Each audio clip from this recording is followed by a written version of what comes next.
Here's what our questioner wrote in. I have an incredibly strong poverty mindset, which drags me down and keeps me continually worrying about small things. Don't ever waste food, this mindset says inside me. I better keep this because I might need it someday. I'll never be able to afford that. Those thoughts are unending. How can the power of presence help me shed this crushing burden? Good. Well, that's the good news is that the questioner is already aware, or let's say I'm going to address the questioner as you, because I assume the questioner is listening and watching. So the good thing is that you are already aware of those thoughts, and this is not a natural thing. There are still millions of people who have these or other types of conditioned thinking and are completely unaware that they have whatever type of conditioned thinking it is that they have. They are unaware because they are 100% identified with that conditioned thinking, so that they don't recognize it as conditioned thinking. That is how they perceive reality. That is what determines their reactions. And these are self-perpetuating thoughts that continuously create the same emotions. And this then becomes a person's reality. They inhabit that reality, and it is totally not just colored, but distorted by the conditioning of their mind. So they think these thoughts, but they cannot differentiate between reality and those thoughts. So you already know that you have these types of thoughts. So that's already an indication that there has been an awakening of consciousness, which is the arising of awareness. Awareness is a dimension that is deeper and vaster than thought. So when you become aware of what your mind is doing, then that is a sign that the awakening process in you has already begun. So that's a wonderful thing. Now, it does not necessarily mean that immediately you become free of the effect of those thoughts. So the thoughts still have a certain power, and their power is to create certain emotions, and their power is to create certain reactions and certain actions out in the world. But while this still happens, there is in you an observing presence in the background. And that's also where the possibility of freedom comes in, the possibility of choice, the possibility of not acting out those thoughts, provided that in the moment of these thoughts, or one of these thoughts occurring, you can still be there as the observing presence, as the awareness. And if you are, then now you may not fully realize this, but when you're able to watch a thought like that, then the possibility arises that you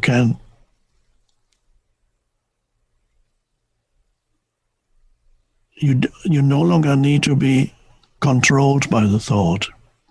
Let's give an example in your case. Let's say you have certain objects that I need to hang on to this because I might need it one day. I must keep this and I must keep that. Perhaps you have already accumulated many things that you actually don't use. And whenever this happens, you, instead of letting go of something, your mind says, no, you must hang on because you might need it one day. So you can bring in, you recognize the thought and you realize you do not have to act out the thought. So you can ask yourself, what happens if I don't act out this thought and I do almost the opposite of what this thought is telling me? For example, in the case of needing to hang on to material objects that you probably won't need, you can make it a practice periodically to give things away, despite the fact that your thoughts are telling you, oh, I must hang on, but you are there's the awareness, and the awareness can override the thought. You don't have to fight the thought. The awareness simply overrides the thought, and then so then instead of acting according to the thought, your action then arises no longer from the thought, it arises from the awareness. And then you can make it a practice to give things away. And you may still find your mind telling you, oh, no, don't do that. But this can actually strengthen in you the dimension of presence or awareness by simply observing a thought, recognizing it, and then realizing that that thought is not actually intelligent. It's conditioned, part of the conditioned mind. And then what arises then is the true intelligence. So we could call it also the presence arising is also the awakening of true intelligence. And then you make it a practice to give things away, either to somebody you know, or you bring it to a thrift store where somebody else will, you realize actually somebody else will perhaps be able to use whatever it is that you're giving away. And then you bring in, gradually then the thought will have less power because you're no longer continuously reinforcing it by your actions. So that's one thing you can do. And then this sense of lack, of course, is part of most people's egoic consciousness. In your case, it manifests as, again, let's take another thought that you have mentioned. I can't afford that. I must keep my money for, I might need it for, but I can't afford to buy this now. So again, you can observe a thought like that. And occasionally, you may want to acquire an object that has inherent beauty or quality. If you can afford it, you don't have to do something reckless with your money, but instead of always saying, oh no, don't, I need to keep my money, buy something as a statement of abundance, something that has quality, that has beauty or quality, or you respond, it doesn't even have to be expensive, or it may be something expensive. It could be that you buy a pair of shoes that cost 3 times as much as what you would normally buy, and not just because it happens to have a label that's famous, but it could be that they're actually much better quality and they will last 3 times or more longer than other shoes. So as a statement of abundance, occasionally you may want to buy something that has beauty or inherent quality to it.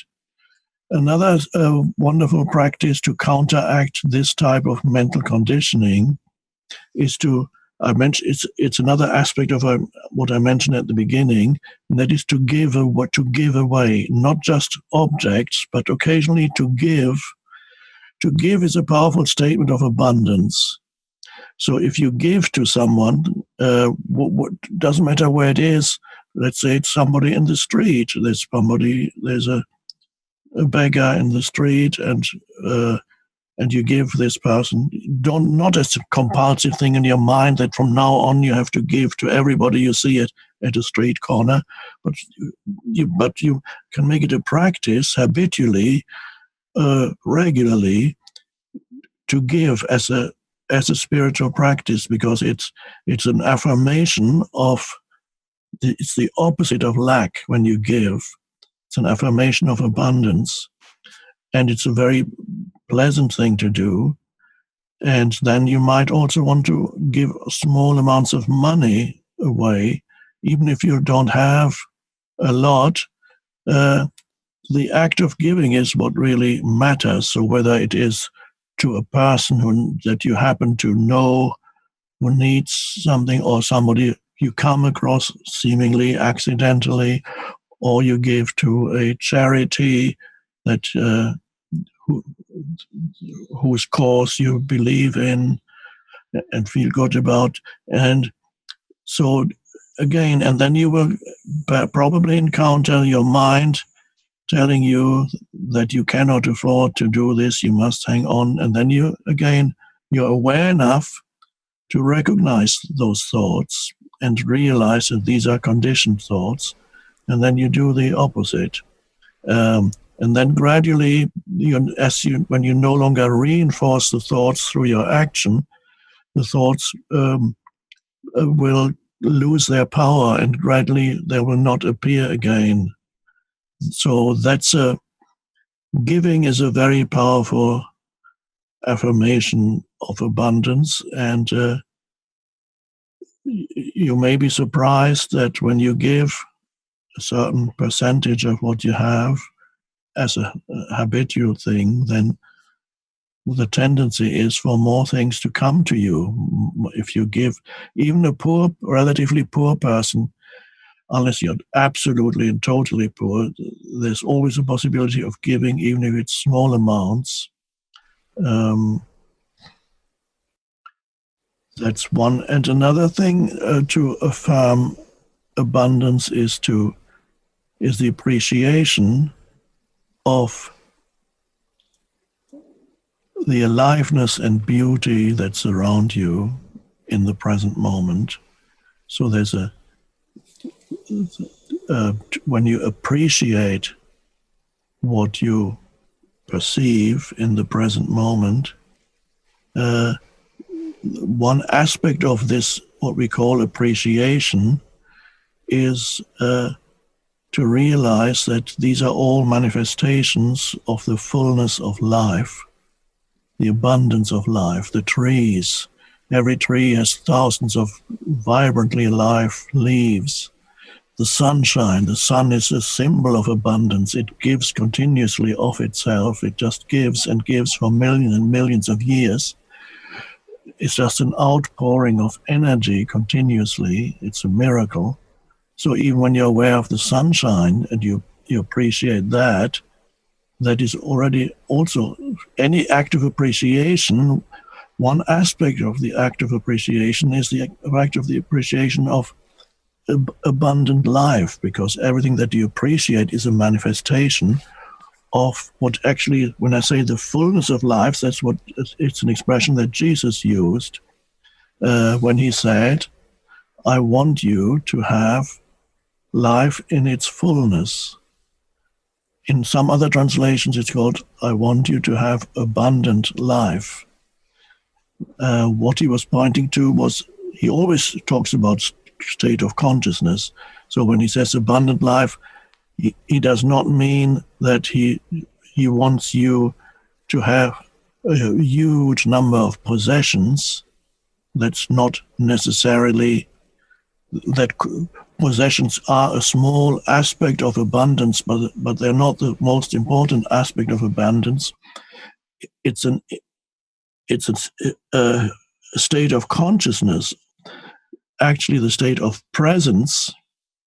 One aspect of that state of presence is the feeling of the fullness of life, the aliveness of life.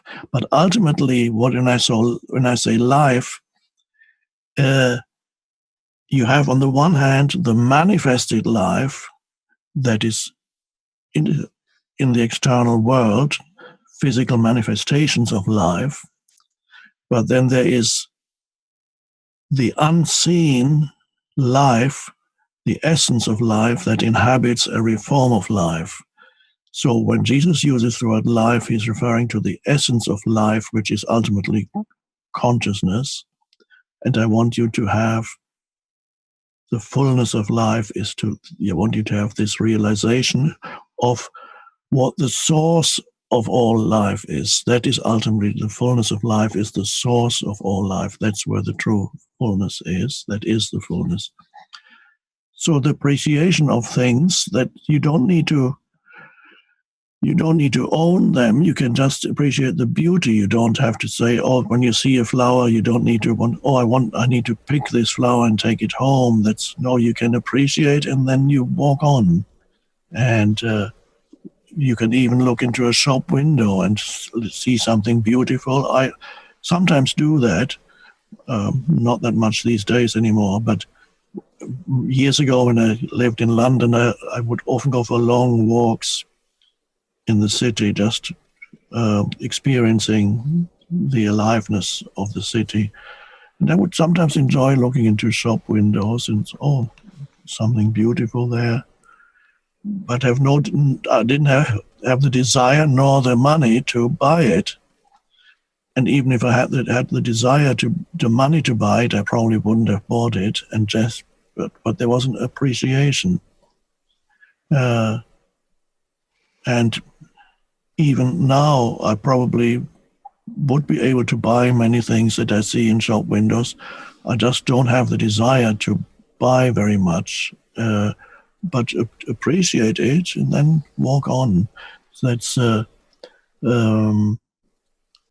lovely. Could even be a practice that you do until it becomes second nature to you, that you appreciate the manifestations of life because you're in touch with the source of aliveness, which is presence. And then you get the feeling of abundance, which does not really depend on how much you possess, how much you have, because you can have relatively little and have this feeling of abundance, and somebody else might have huge amounts of possessions and continuously live in a sense of not enough, a sense of lack.